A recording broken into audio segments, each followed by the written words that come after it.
욥기 38장 1절에서 4절입니다. 그때 여호와께서 폭풍우 가운데서 욥에게 말씀하여 이르시되 무지한 말로 생각을 어둡게 하는 자가 누구냐. 너는 대장부처럼 허리를 묶고 내가 내게 묻는 것을 대답할지니라. 내가 땅에 기초를 놓을 때 내가 어디 있었느냐. 내가 깨달아 알거든 말할지니라. 드디어 하나님이 욥에게 응답하십니다. 그런데 하나님의 대답은 우리 입장에서 도저히 이해가 가지 않습니다. 우리는 흔히 고통에 대하여, 문제에 대하여 그 원인과 이유가 무엇인지를 알고 싶은데 그 이유에 대해서는 하나님께서는 말씀을 하지 않으십니다. 그동안 욥의 세 친구가 욥에게 말하는 내용이 무엇이었습니까? 너가 이렇게 당하는 고통에 원인이 있었다는 것입니다. 그런데 그들이 모르는 것은 무엇입니까? 바로 그들은 자신들의 경험과 생각 안에 하나님을 가둬놓고 있었던 것입니다. 그렇기에 인과응보의 원리를 적용해서 그렇게 욥의 마음을 아프게 한 친구들의 잘못을 동일하게 욥 역시 하나님을 향해서 인과응보의 원리로 따지면서 하나님은 은근히 판단했던 자리에 섰던 것입니다. 인과응보의 원리는 율법의 원리입니다. 그렇다면 율법은 무엇입니까? 하나님의 법입니다. 하나님의 법이 우리에게 요구하는 것은 간단하게 요약하면 두 가지입니다. 하나는 하나님이 원하시는 것을 하라. 또 하나는 하나님이 원치 않는 것은 하지 말라입니다. 욥 역시 하나님 앞에 이 법을 철저하게 지키려고 노력했습니다. 그래서 그는 자신을 정죄하는 친구들 앞에 당당하게 자신은 순전하고 깨끗하며 의로운 사람이라고 주장할 수 있었던 것입니다.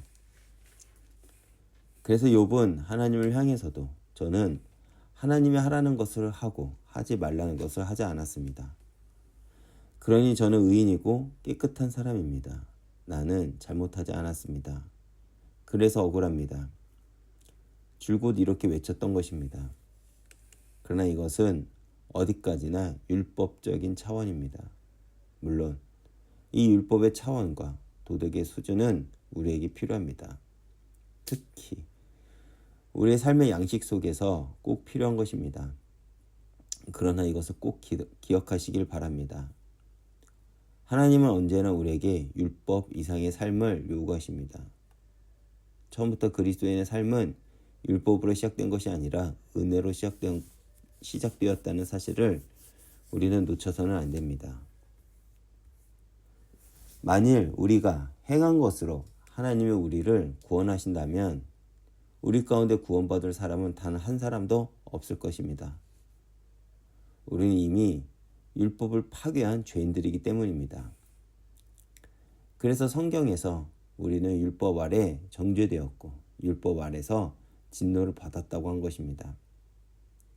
그러므로 율법대로 하자면 우리는 다 심판받고 지옥에 가는 것이 당연합니다.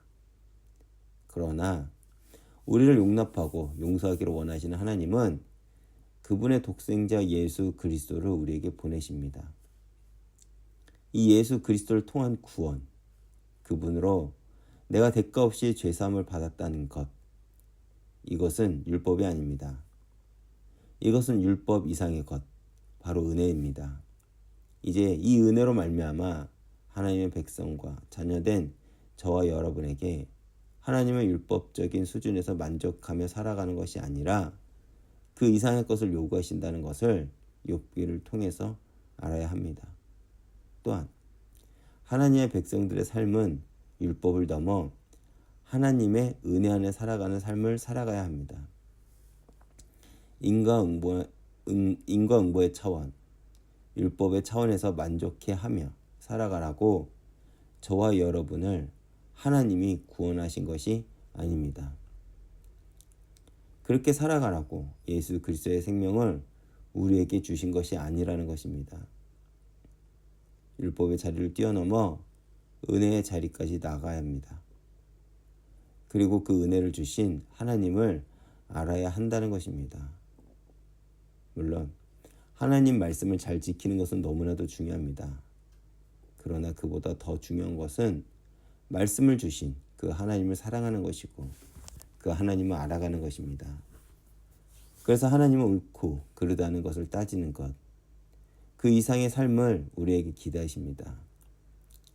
은혜 안에 살아가는 성도, 하나님을 더욱 사랑하고 더욱 깊이 알아가는 존재로 만드시기 위해서 욥에게 믿음의 시험을 허락하시고 욥의 은혜의 손길로 만지시는 것입니다. 우리의 구원을 생각해 보시길 바랍니다. 우리가 구원받은 것이 구원받을 만한 어떤 행위가 우리에게 있기 때문이었습니까? 아닙니다.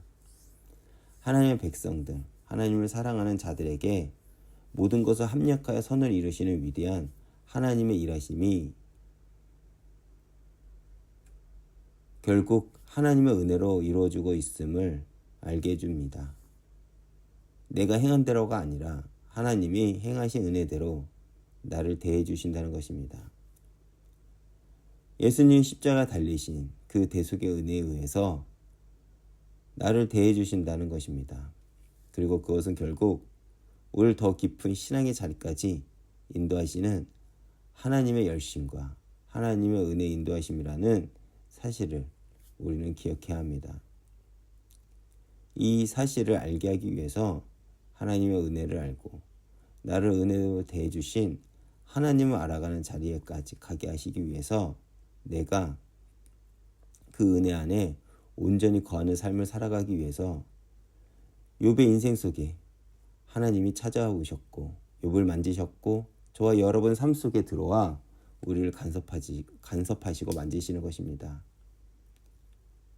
성공한 삶, 형통한 삶, 평안한 삶을 살고 있던 욥의 인생 속에서 하나님의 흔드심과 간섭하심이 있었던 이유, 그것은 바로 욥의 삶과 인생 가운데 하나님의 선하신 뜻을 이루고 욥을 하나님의 은혜를 더욱 깊이 알아가는 사람으로 세우시기 위해서 그렇게 하신 것입니다. 결국 욥은 이 고난과 고통을 통하여 하나님의 은혜를 더욱 깊이 알고 이 은혜를 베푸신 하나님을 더욱 깊이 사랑하고 알아가는 사람이 되었습니다. 더 깊은 신앙의 자리로 들어가는 사람이 되었습니다. 그렇다면 우리도 마찬가지입니다. 우리는 하나님을 알아가는 은혜가 있길 바랍니다.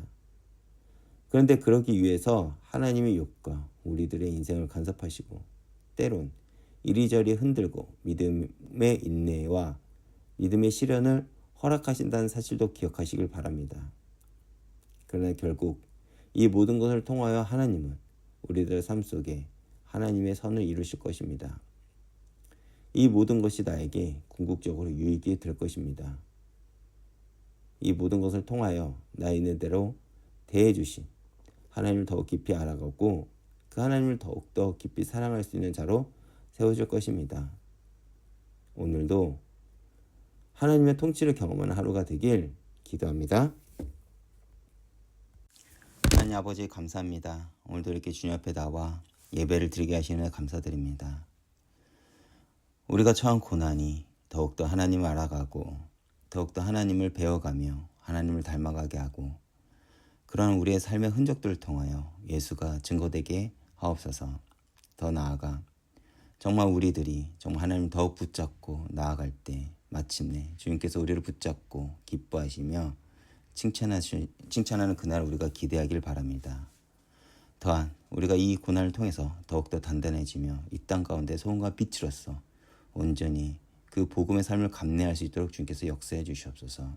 오늘 하루도 힘써 살아내길 바라게 하시고 은혜로 채워주시며 하나님을 더욱더 찬양하는 하루가 되게 하옵소서. 감사드리며 예수님 이름으로 기도했습니다. 아멘.